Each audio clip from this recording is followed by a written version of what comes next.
From Germany, Flora Ehrlich, aged 40, perished Auschwitz 1943. From Warsaw, Yitzhak Yonish, age 8, perished Majanek 1942. From Warsaw, Polsha Swada, age 9, perished Warsaw 1943. From Poland, Samuel Katz, age 57, perished Poland 1942. From Auschwitz, Hinda Markowski, age 53, perished Auschwitz 1943. From Lithuania, Jacob Dayan, age 30, perished Lithuania 1941.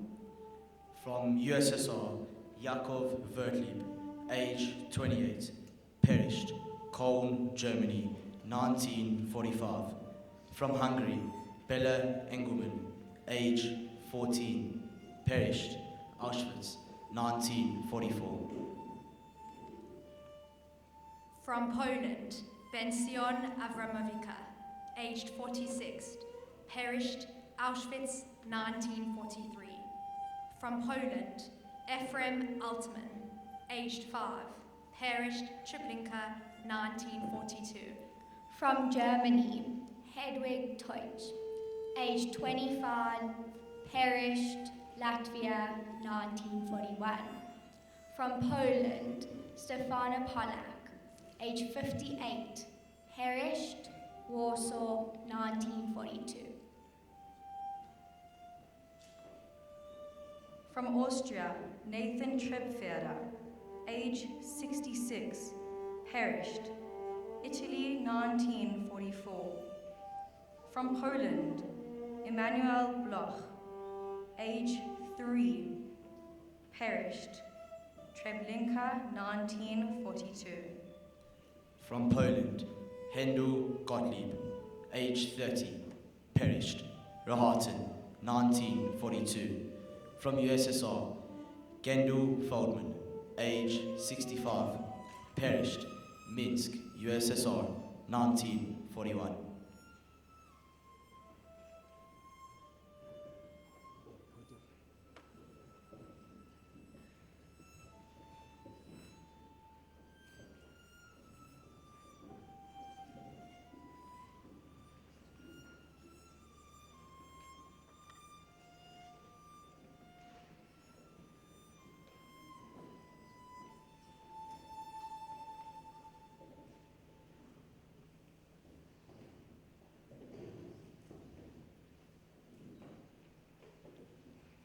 Good evening, Rabbonim, distinguished members of the diplomatic community, Mrs. Wanda Albinski, Mr. Ben Wesseloo, honored guests, dear friends, and members of our Jewish community. A special welcome to Commissioner Govender from the Human Rights Commission. I'd like to make special mention that this evening, for the first time, we have the Pretoria community and the Johannesburg community commemorating Yom Hashoah together. At a time when we feel that our world is so fractured, to know that we are united as one Gauteng Jewish community is very comforting. I would also like to give a very grateful thanks to Chai FM, who have been so wonderful in partnering with us on such an auspicious and important event. Chai FM is transmitting live to our community all over the country and abroad to make sure that the community has the ability to commemorate Yom Hashoah even from home. Tonight we light 6 candles, 6 million flames extinguished, 6 million names erased, 6 million families torn apart, scattered, annihilated. These were not lives lost in the fog of conflict. They were not casualties of some complicated situation. They were murdered, systematically, deliberately, because they were Jews. Yom Hashoah demands clarity, and in these present times, clarity itself has become an act of resistance. Something dangerous is unfolding across the world and here at home, something that should concern every South African who believes in justice, in history, and in the dignity of human suffering. we are witnessing the deliberate distortion of one of humanity's darkest chapters. It is being done not to honor the dead, but to weaponize them against their own descendants. Holocaust inversion is the act of comparing Jews, the victims of the Holocaust, to Nazis. It takes the most systematic, industrialized genocide in human history and it cheapens it, instrumentalizes it, turning it into a debating tactic. Holocaust inversion has arrived at our doorstep. It has stood outside the very institutions built to remember the horrors of the Holocaust, and it has tried to turn the sacred promise of never again into a political slogan stripped of any meaning. We see protesters outside Holocaust centres in Johannesburg, Durban, and Cape Town, turning them into theatres of political confrontation. We see placards that equate the Star of David with the swastika. We hear language designed not to illuminate, but to inflame. This is not protest. This is desecration. Holocaust inversion corrodes the very framework through which we understand genocide. If the Holocaust can mean anything, well then ultimately it means nothing. If every conflict is another Holocaust, then the Holocaust itself, the gas chambers, the mass graves, the trains carrying families to their deaths, becomes just another rhetorical device. And when we lose the ability to speak precisely about the worst things that human beings have done to one another, we also lose the ability to prevent them from happening again. The Holocaust was not a response to provocation. There was no conflict. Only the victims and the perpetrators, the hunters and the hunted.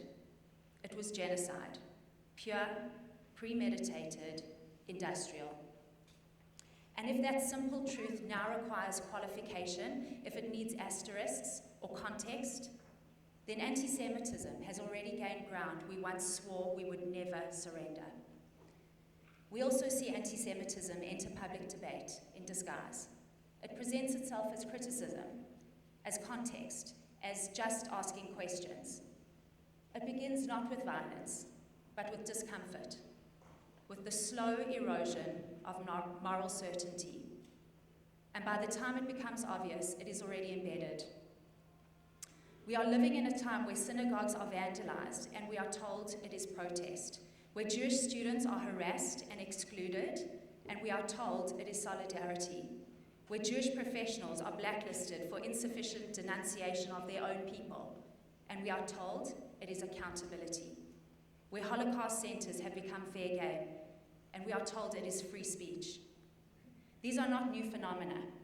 They are the oldest hatred, but now they are dressed in new vocabulary.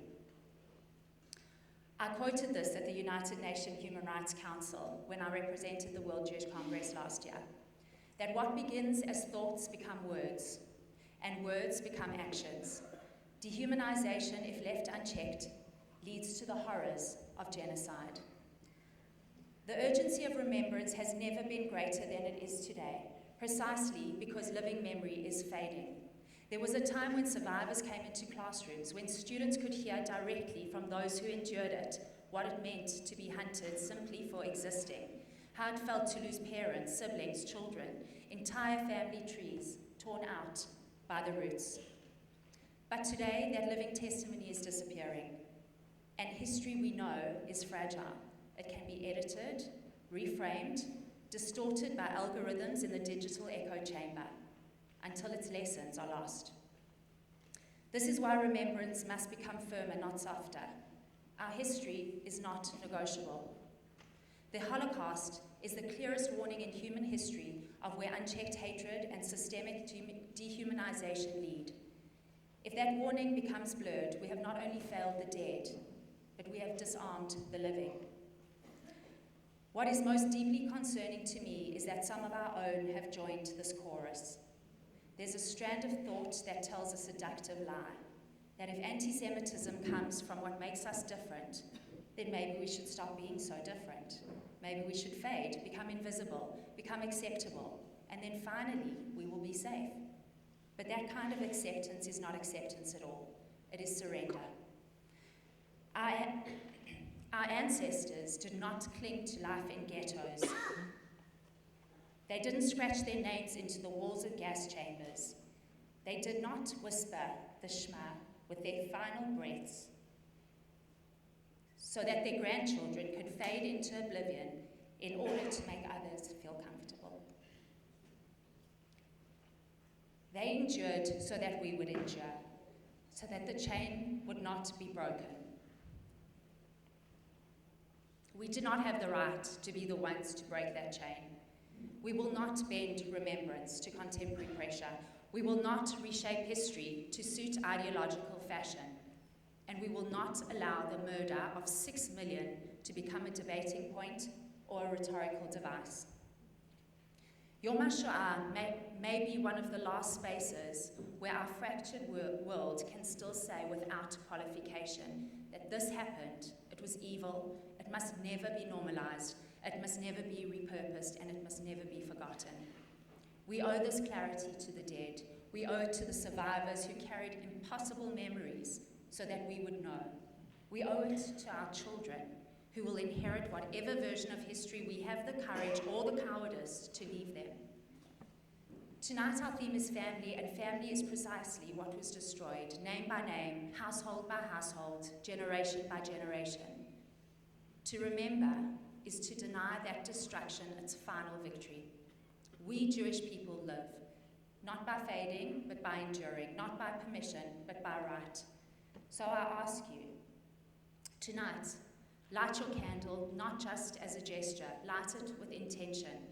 Say the names of the murdered not just as ritual, but so that they are remembered. And when you leave here, please go back carrying not only grief, but a resolve to hold on to who we are. The dead cannot speak for themselves. That sacred obligation falls to us. Let us not fail them.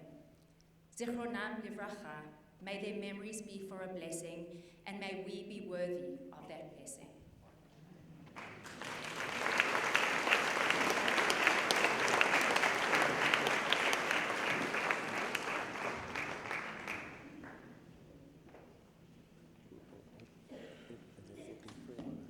We are now calling up six of our survivors to light the memorial lamps. I'm going to share very briefly with you their stories. I'd like to call on Wanda Albinski, our speaker for tonight.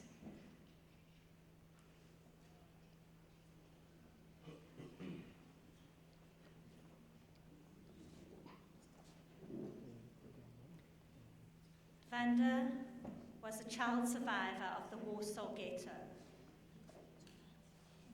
She will share with us shortly the story of her remarkable mother, Dr. Galina Rothstein, a devoted physician who remained with her patients until she was deported to and murdered in Treblinka.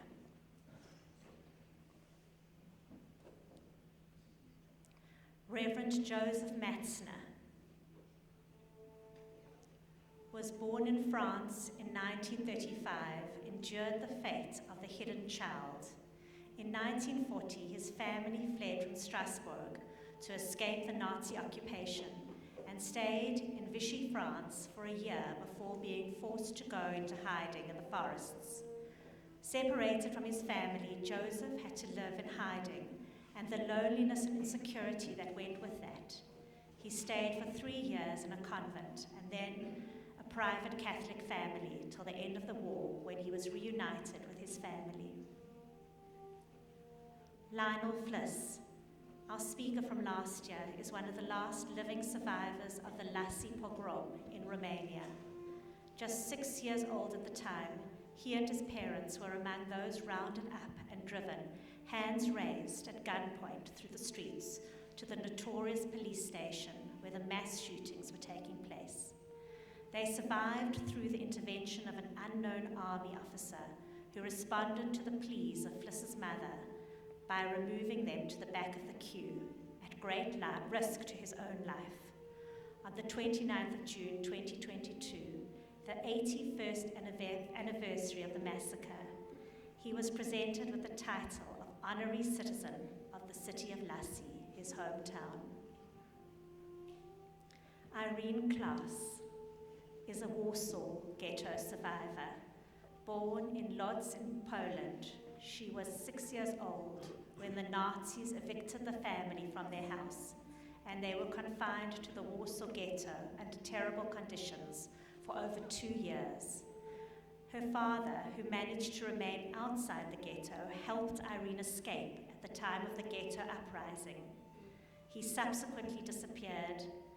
Irene was reunited with her mother, who had escaped, and they lived in hiding until liberation. Irene Feynman was 6 years old when her family were rounded up by the Nazis in Holland and sent to Westerbork transit camp, and from there to concentration camps. Her father to Buchenwald, from where he never returned, and Irene, her mother and brother Don, to Ravensbrück. Miraculously, they survived the horrendous conditions. Irene stayed out of sight when her mother went to work at Siemens as a slave laborer, while her brother was deported to the destruction section of the infamous Sachsenhausen camp. Irene and her mother were eventually rescued by the Swedish Red Cross in April 1945 and later reunited with Don in England before settling here in South Africa. Shlomo Ben Shachar was born in a ghetto in Romania in 1941. He lived there with his family until its liberation by the Red Army in 1944. As a baby and as a toddler, Shlomo suffered from lack of food, warmth, and security. He subsequently emigrated from Israel to South Africa in 1991.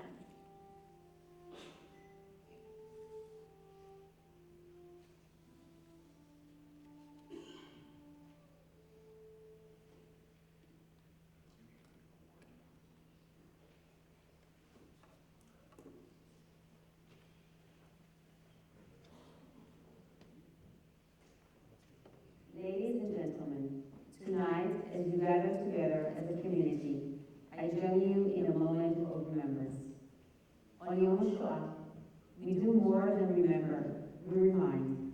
We remind ourselves and the world that the Jewish people will never forget. We remember the 6 million Jews who were murdered in the Holocaust, but we also remember their lives, their names, their families, their hopes, their faith. Because memory is not only about the past, it is responsibility we carry into the present. This day is deeply personal for me. My grandparents, Esther and Pinchas, were young when the war began. They lived under false identities, hoping to survive unnoticed. But in 1943, they were discovered, arrested, beaten, and sent to a forced labor camp. They lived through hunger, fear, and uncertainty every day, and yet they never gave up. After 6 months, they escaped. They fled to Budapest with nothing. My grandmother was pregnant with my father. She found work in a hospital under a false identity, and that decision saved her life. At the same time, my grandfather risked his life every night, entering the Budapest ghetto to help Jews escape, smuggling people out, forging documents, saving lives. My father was born in 1945, as the war ended. But survival came with unbearable loss. Their entire family were murdered. I remember asking my grandmother how she knew. She told me quietly, in 1942, family friends saw my parents and my brothers getting off the train in Auschwitz-Birkenau. That sentence has stayed with me ever since. And yet, even after everything, they chose life. They rebuilt, they came to Israel, they created a future. The story is one of many. Stories of unimaginable loss, but also of courage, dignity, and quiet heroism. And this past year has reminded us that Jewish history did not end in 1945. In the shadow of the war known as drawing line, Jewish communities have once again felt fear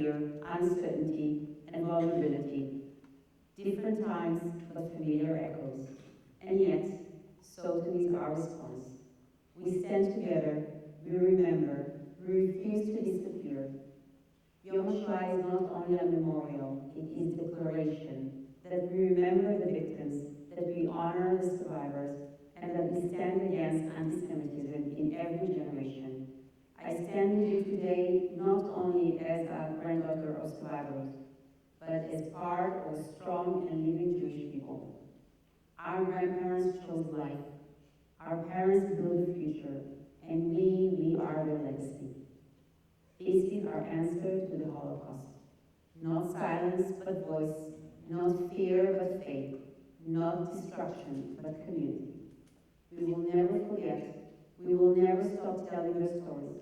We will never allow darkness to defeat light. And above all, we will live. Am Yisrael Chai. Thank you.